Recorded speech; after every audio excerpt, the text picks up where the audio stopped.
Hey there, Colton here again, personal trainer and nutrition coach. And today I want to talk to you about how to eat 30 or more plants a week.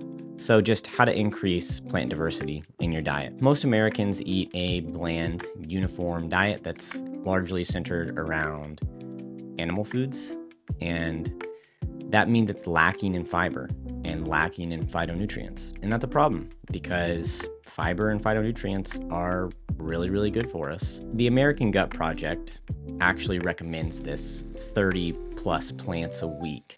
And the reason they do that is because they funded a study where they found that the people who ate 30 or more whole plant foods a week had a much more diverse microbiome, gut microbiome, than the people who only ate about 10.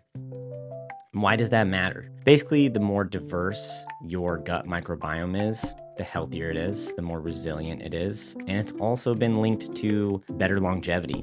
So people are living longer if they have a more diverse gut microbiome. And why is that the case? Well, it might just be indicative that they're eating a ton of different types of plants that have beneficial nutrients, like polyphenols, which have antioxidant, anti-inflammatory effects, like fiber. Fiber feeds the good gut bugs, and the good gut bugs make postbiotics, or short-chain fatty acids. And those short-chain fatty acids also have antioxidant, anti-inflammatory properties. And not only that, having increased diversity for your gut microbiome is linked to increased satiety.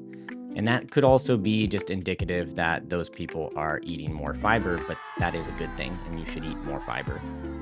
So what counts as whole plant foods? Because it is whole plant foods. It's not just plants, it's whole plant foods. So whole plant foods are legumes, whole grains, vegetables, fruits, nuts, seeds, herbs, spices. Yeah, that's right. Spices count. That makes it a little easier, right? How do we eat more than 30 whole plant foods a week? Here's some tips. Use blends and mixes. Spice blends. A lot of spice blends already exist. You can buy them as spice blend. Curry spice typically is a mixture of spices, or 5-spice, or chili powder. All those things are typically spice blends, and you're getting, 4 or 5 different spices or more in a package. You just have to make sure that it doesn't have added salt, because then you could be adding a ton of salt to your food and not know it. And we want to keep salt intake down for the most part. Mixed greens, quite a few different plant foods in one package. So you don't have to think about it. You're not just eating romaine lettuce and that's all you get. You're eating like somewhere up to between 5 and 12 different plant foods in some of the mixed greens. So yeah, look at the ingredients and see, oh wait, how many different plant foods does this have? And then mixed berries, that's another one that I like to do, especially frozen. Sometimes I get the ones that have like cherries and pomegranates, which aren't maybe necessarily berries. Also, more diverse fruit. So in a typical package of mixed berries, you're gonna get like 3 to 5 different plants. Don't worry about it being frozen, because frozen is actually beneficial for a lot of reasons. Those berries were flash frozen at the time of harvest, so they're basically maybe more nutritious in some cases than the fresh blueberries and the fresh berries that you would get from the produce. And then seed mixes. Seed mixes are really good stuff. A ton of places have like the omega-3 seed mixes, which is flaxseed, chia seed, and hemp seed. Those are all amazing, and you should try to get some amount of the omega-3 seeds every day, no matter what. You can add sunflower seeds to that. You can make your own seed mixes. Trail mix is often just kind of seed mixes and dried fruit. That does count, as long as it's not just like covered in sugar. So watch out for that one. Watch out for the added sugars. And then legumes and grains. You can just toss like 4 or 5 different types of beans into the Instant Pot. What I would say though is don't do this with lentils. Don't combine lentils, and don't put lentils into your beans mix. Do something more reasonable, like pinto beans, black beans, kidney beans. Those are the typical chili bean type situation. You can put a bunch of different beans together, no problem. You can also do the same thing for grains. You can cook off a bunch of grains together. Just make sure they don't have like vastly different cook times. I think that quinoa and brown rice have pretty different cook times, but you can also cook them together and it will probably be all right. You're just gonna have to like keep cooking until the brown rice is done. The quinoa is gonna be done way before the brown rice. Another thing you can do is to shop for variety. Once a week, make sure that you get a new veggie or a new fruit from the produce section, or try a new grain that you haven't had. Try a new bean that you haven't had. Go to the farmer's market. Try some different varieties of something. Maybe there's a variety of eggplant you've never had. That counts. Varieties of food counts. So different types of apples, different types of kale.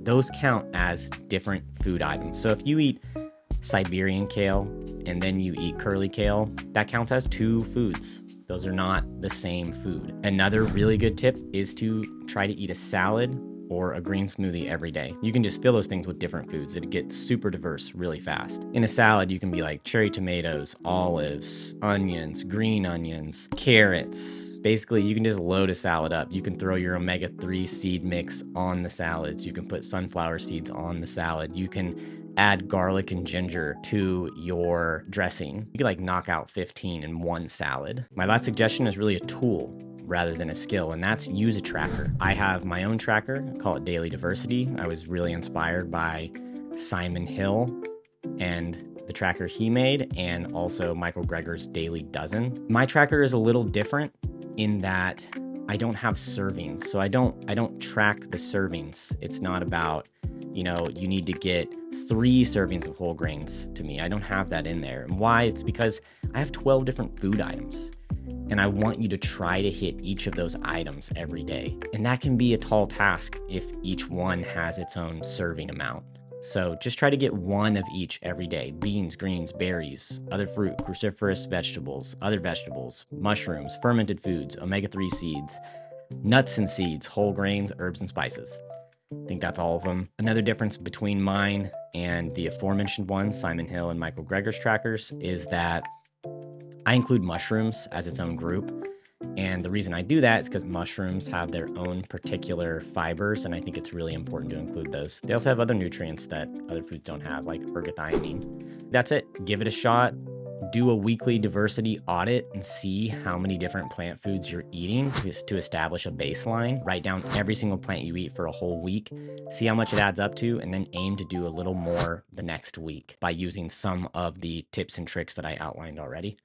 All right, that's it. Thank you so much. Bye.